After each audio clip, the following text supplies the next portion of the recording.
Olá, alunos! Sejam todos bem-vindos a mais uma aula de língua portuguesa. Meu nome é Ayrton Richard e o tema da aula de hoje é o papel da polifonia nos textos. Vamos lá!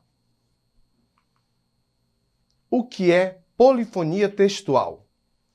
A polifonia textual se refere a uma característica do texto em que há inúmeras vozes diferentes presentes na construção. A polifonia textual, nos estudos do campo linguístico, faz referência a uma característica textual bastante particular. Um texto será polifônico quando abranger diversas vozes compondo o contexto. Formado pelos vocábulos poli, muitos, e fonia, som, voz, o termo, em suma, se refere a múltiplas vozes em um discurso. A polifonia basicamente será a identificação da presença de outras obras ou até referências dentro de uma outra obra. Ou seja, como uma metalinguagem referenciada. A polifonia textual é muito aplicada em textos e áreas de âmbito musical, por exemplo.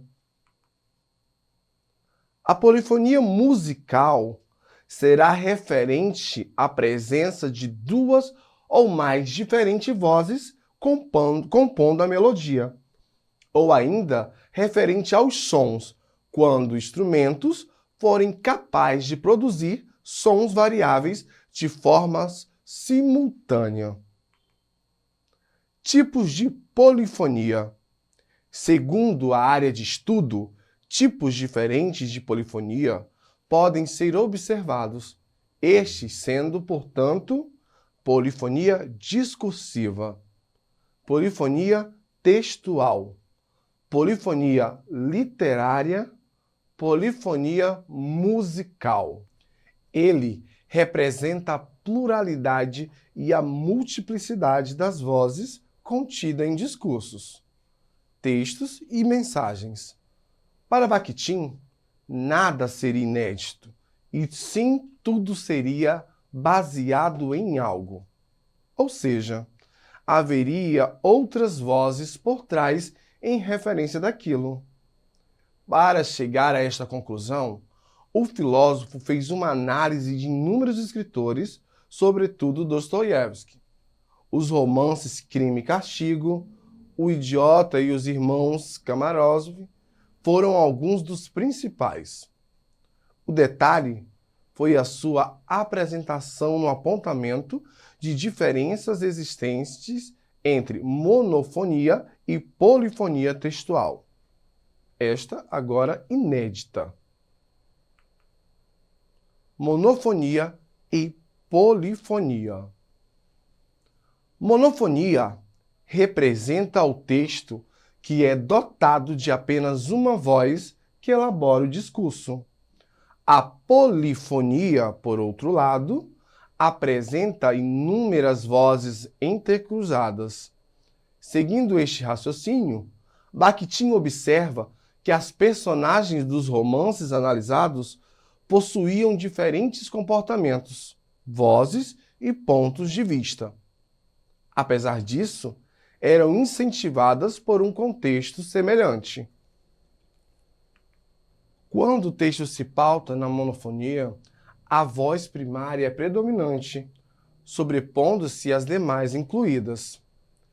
Em romances polifônicos, os personagens possuem atuação livre, tendo uma autonomia muito maior assim. É fundamental ressaltar que as vozes na polifonia jamais se anulam. Elas serão complementares para a formação total de discurso inserido no texto como um todo. A polifonia forma uma teia de discursos, posturas, características verbais e opinativas.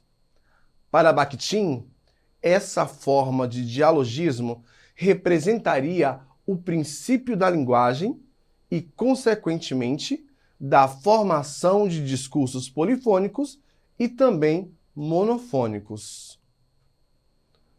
Resumindo para vocês, polifonia é um fenômeno de várias vozes em um mesmo texto, pois pode-se ter mais de um enunciador falando. Por exemplo, em dissertações, quando é inserida a fala de outra pessoa. Esse argumento de autoridade deve ir entre aspas, pois é a voz de outro que está falando no seu texto. Vamos a um exemplo. Texto 1. Brás Cubas, o defunto autor de Machado de Assis, diz em suas memórias póstumas que não teve filhos e não transmitiu a nenhuma criatura o legado de nossa miséria. Talvez hoje ele percebesse, acertada sua decisão, a postura de empresários e anunciantes em relação à publicidade para crianças é uma das faces mais perversas de uma sociedade que se despede de valores éticos em nome do estímulo ao consumo. Reverter esse quadro sem ferir a liberdade de expressão. Eis a missão de um país que se diz democrático. E assim, finalizamos a nossa aula de polifonia, lembrando que polifonia são várias vozes presentes dentro de textos ligado à intertextualidade, né? Que é um texto que cita outro pré-existente, ok? Não esqueçam de acessar a plataforma Eduque e até a próxima aula.